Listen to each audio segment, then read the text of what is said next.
Hi everyone, welcome back to my YouTube channel. So today we are working on the seed bead.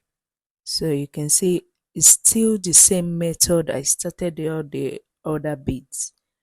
It's just about you pushing the bead one after the other into the loop beneath and bringing it up.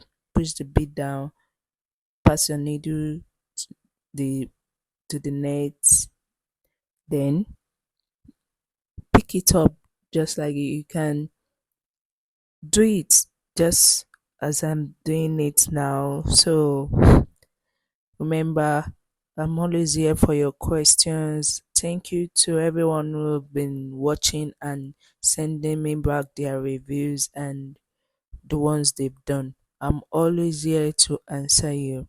Thank you for subscribing and liking my channel. I hope to improve better for you all to see. It's a thing of joy for me to share this skill. I appreciate you all. Any question you need, just let me know. You can say I added two beads there. You can increase it as far you perfected the one by one seed beads or any bead you use.